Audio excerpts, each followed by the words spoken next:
न्याय की इस लड़ाई में हम सब हर कदम पर बहन के परिवार के साथ हैं। बहन मनीषा को न्याय दिलाने की मांग के लिए गुरुवार शाम को कैंडल मार्च निकाला। यह candle march Rao Shri Krishna chairman साहब के कार्यालय से शहीद पार्क मानेसर तक निकाला गया। सभी ने बहन मनीषा को श्रद्धांजलि दी। न्याय की इस लड़ाई में हम सब हर कदम पर बहन के परिवार के साथ हैं। इस मार्च में गुड़गांव शहर के अध्यक्ष पंकज डावर, ग्रामीण अध्यक्ष वर्धन यादव, युवा कांग्रेस के जिलाध्यक्ष अभिषेक यादव, NSUE जिलाध्यक्ष लक्ष्य यादव, सुनीता वर्मा, परवीन मलिक, मुकेश डागर विशेष रूप से उपस्थित रहे। देश के अंदर बहन बेटी को लक्ष्मी का रूप समझा जाता है। उस देश के अंदर आज इतनी बड़ी, आप भी एक औरत हो, बहन बेटी हो, हमारी बहन बेटी हो, इस सरकार, हरियाणा सरकार से गुजारिश है कि कम से कम हरियाणा प्रदेश को तो स्वच्छ रखने में बहन बेटी को, आप इतनी बड़ी बड़ी बातें करते हो। नायब सिंह सैनी से मैं डायरेक्ट ये बात कहना चाहता हूँ कि आप अगर देश की बहन बेटी को, हमारे प्रदेश की बहन बेटी को स्वच्छ नहीं, तो इस सीट पर रहने का आपका कोई अधिकार नहीं है। आप इस सीट को छोड़ दो। धन्यवाद। हमारी सरकार है, इसको हम जगाना चाहते हैं।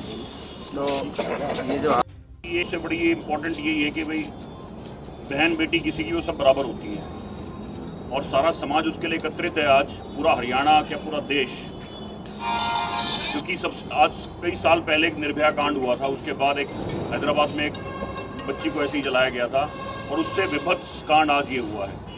वैसे तो आंकड़ा ये बताता है NCRB का कि हर 3 मिनट में एक बच्ची के साथ बलात्कार होता है। ये बहुत बड़ी बात मैं बोल रहा हूँ आपके समक्ष, क्योंकि अब पुलिस की जो अलग अलग इन्वेस्टिगेशन है उसमें अलग अलग पुष्टियाँ हो रही हैं। किसी में कुछ बताया जा रहा है, किसी में कुछ बताया जा रहा है। तो हम तो अब आज कामना यही करते हैं कि सरकार अपना फर्ज निभाए, राजनीति से ऊपर उठ के, और बहन मनीषा के हत्यारों को उनके अंजाम तक पहुंचाए, ताकि इनकी आत्मा के साथ साथ लोगों में भी एक जो डर की भावना है उससे वो भी बाहर निकल के आए। सबके धन्यवाद। कैंडल मार्च निकाली गई है मनीषा के लिए, उसके लिए क्या कहना? देखिए, बहुत ही दर्दनाक घटना, जितनी निंदा की जाए उसकी उतनी कम है। बेटी बचाओ बेटी पढ़ाओ का नारा देने वाली सरकार, आज क्या स्थिति है बेटियों की? इस तरीके से बेटियों को बचाया जाएगा? बहन बेटियां सबकी बराबर है और इस घटना ने झकझोर कर रख दिया है। मैं आपके माध्यम से कहता हूँ, आज पूरा कांग्रेस परिवार, एक एक जनमानस आज इंसाफ के लिए आज कैंडल मार्च यहाँ पर निकाल रहा है। तो आपके माध्यम से हमारी मांग है कि तुरंत प्रभाव से आप सभी चीज़ों को बिल्कुल स्पष्ट करें। कभी आप कहते हैं हत्या है, कभी आप कहते हैं आत्महत्या। इस तरीके से काम नहीं चलेगा। और ये आत्महत्या कहीं से किसी को दिखती है तो बताइए, कोई अपनी गर्दन काट ले और उसके बाद लिखे, ये ऐसा बिल्कुल पॉसिबल नहीं है। तो हमारी तो मांग है कि स्पष्ट कीजिए और दोषियों को तुरंत आप सलाखों के पीछे करने का काम कीजिए। आज उसका अंतिम संस्कार हुआ है और CBI को केस सौंप दिया गया है। क्या लगता है कि वो उसकी छानबीन कर पाएगी अच्छे से?